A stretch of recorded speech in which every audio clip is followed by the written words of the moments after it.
Lição 6: Expressando palavras honestas. Lições Bíblicas Adultos, segundo trimestre 2022, os valores do Reino de Deus, a relevância do Sermão do Monte para a Igreja de Cristo. Texto áudio. Seja, porém, o vosso falar sim, sim, não, não, porque o que passa disso é de procedência maligna. Mateus 5,37. Verdade prática. Fazer um juramento ou uma promessa é algo muito sério. Por isso, o cristão deve cuidar para não prometer ou votar aquilo que não vai ter condições de cumprir. Leitura diária, segunda, Levítico 5:4. O homem é responsável pelo que promete. Terça, Salmo 15, versos 1 a 3. Fale a verdade de coração. Quarta, Filipenses 4:8. Pense no que é verdadeiro. Quinta, Êxodo 20:16. Não darás falso testemunho. Sexta, Provérbios 16:13. Quem fala a verdade tem valor. Sábado, Efésios 4:25. Deixe a mentira e fale sempre a verdade com o próximo. Leitura bíblica em classe, Mateus 5:33 a 37. Outro sim ouvistes que foi dito aos antigos: não perjurarás, mas cumprirás teus juramentos ao Senhor. Eu, porém, vos digo que de maneira nenhuma jureis nem pelo céu, porque é o trono de Deus, nem pela terra, porque é o escabelo de seus pés, nem por Jerusalém, porque é a cidade do grande rei, nem jurarás pela tua cabeça, porque não podes tornar um cabelo branco ou preto. Seja, porém, o vosso falar sim, sim, não, não, porque o que passa disso é de procedência maligna. Introdução. Os juramentos sempre estiveram presentes na sociedade. Eles são o compromisso que a pessoa assume publicamente de que cumprirá realmente aquilo que prometeu. Nas Escrituras, os juramentos são de dois tipos: aqueles feitos por Deus e aqueles feitos pelos homens. Quando Jesus ensina que o nosso falar seja sim, sim, não, não, porque o que passa disso é de procedência maligna, Mateus 5,37, ele condena o uso indiscriminado, leviano, ou evasivo do juramento que prevalecia entre os judeus.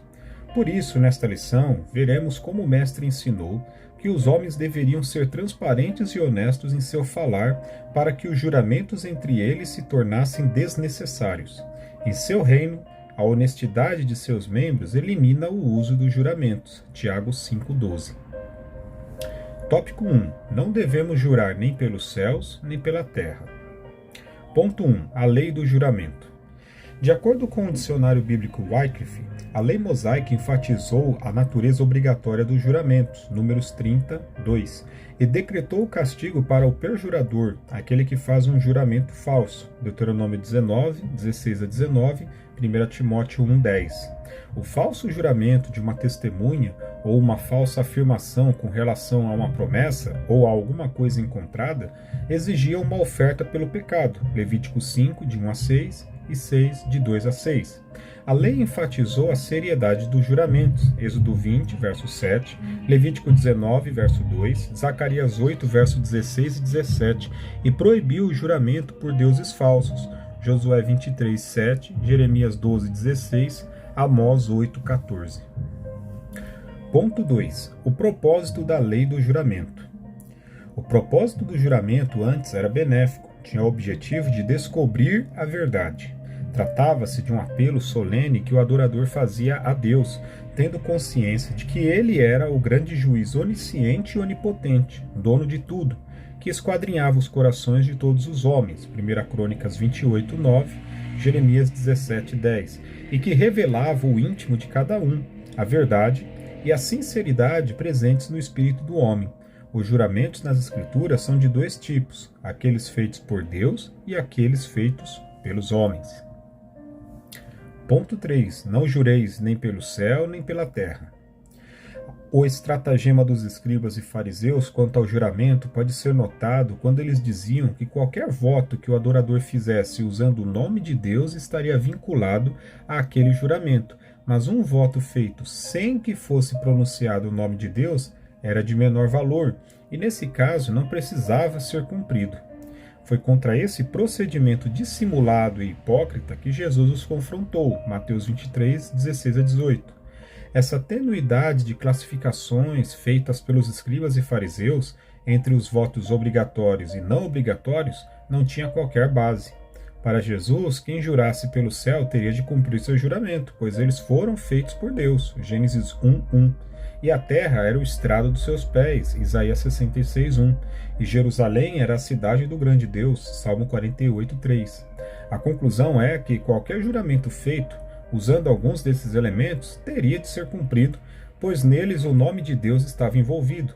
Um cristão verdadeiro e sincero, que tem o coração transformado pelo Evangelho, não precisa invocar qualquer elemento como céu e terra para afirmar que o que está dizendo é a verdade, posto que na essência a verdade está no íntimo do seu coração, no qual não há mentira, engodo ou engano. Salmo 15:2, 24:4, Provérbios 8:7, Malaquias 2:6, Miqueias 6:8. Tópico 2. Nossas palavras devem ser sim e não. Ponto 1. Como deve ser o nosso falar? Tomar cuidado com o que se fala é valioso demais. Esta atitude declara que tipo de pessoa nós somos. Um cristão verdadeiro sempre procura falar com verdade e sabedoria. Com muita propriedade, o sábio rei Salomão falou que a morte e a vida estão no poder da língua. Provérbios 18:21. Jesus foi bem categórico quando afirmou que pelas palavras alguém pode ser justificado ou condenado, Mateus 12:37, o que nos impele a ter cuidado no nosso falar. Um cristão cheio das verdades divinas terá um falar verdadeiro e reagirá contra todo tipo de falsidade e mentira. Jesus exige honestidade o tempo todo, esteja um homem sob juramento ou não. Não há padrão duplo para o cristão. Ponto 2. O sim e o não na vida de Paulo. Há situações em que empregamos a nossa palavra e, por algum motivo, não conseguimos realizar o que dissemos ou planejamos. Em 2 Coríntios 1:12-24, há o relato de um episódio que ocorreu com o apóstolo Paulo. Ele fez planos de visitar os irmãos da igreja de Corinto, porém, por diversas vezes, foi impedido e as coisas não saíram como havia planejado. 2 Coríntios 1:6, Romanos 1:10, 15:22, 1 Tessalonicenses 2:18. Por isso, seus acusadores se valeram da situação para fazer graves e sérias acusações contra Paulo, dizendo que ele não era confiável. Paulo refuta seus opositores dizendo que não era o tipo de pessoa que diria sim, quando na realidade queria dizer não. O apóstolo toma Deus como sua fiel testemunha e explica o motivo pelo qual não tinha ido logo fazer essa visita, que era para poupar os irmãos, 2 Coríntios 1:23. Deus, que conhecia o seu coração, disse o apóstolo, sabia do seu verdadeiro sentimento e da grande vontade de visitá-los, e declarou a todos que sua vida era de simplicidade e sinceridade, tanto diante da igreja como do mundo, 2 Coríntios 1:12. Da mesma maneira que os coríntios podiam confiar que Deus manteria suas promessas, também podiam confiar que Paulo, como representante de Deus, manteria as suas. Ele ainda os visitaria, mas em uma ocasião melhor. Ponto 3. O que passar disso é procedência maligna. Como o caso que aconteceu em Corinto, em que Paulo conhecia a importância da honestidade e da sinceridade nas palavras e ações, Deus quer que sejamos verdadeiros e transparentes em todos os nossos relacionamentos. Se não for assim, poderemos nos rebaixar, passando a divulgar rumores, fofocas e a ter segundas intenções, ou seja, daremos lugar a situações de procedência maligna. Tópico 3. Honestidade com nossas palavras. Ponto 1. A palavra honestidade. Honestidade é uma virtude de alguém que é correto, sincero. Do hebraico temos o adjetivo yashar, reto, honesto, correto, direito, plano, certo, justo. Jó foi descrito como um homem honesto, Jó 1:8. Em Atos temos a descrição de Cornélio como um homem reto, honesto, Atos 10:22. Aquele que tem um viver reto, honesto, jamais permitirá que saiam de sua boca palavras falsas, mentirosas, enganadoras. Ponto 2. É possível ser honesto com nossas palavras neste mundo? Na vida daquele que o Evangelho já entrou, houve transformação plena, pois o mesmo busca não apenas curar os sintomas da doença do pecado, mas também prevenir. Não há como negar que nesse mundo muitos já adotaram a mentira como um hábito. É normal para aquele que não vive as bem-aventuranças de Cristo dizer uma mentira, com a desculpa de mentir para apoiar uma causa nobre. Quem sustenta isso está comprometendo o caráter humano e um valor importante que é o respeito pela verdade.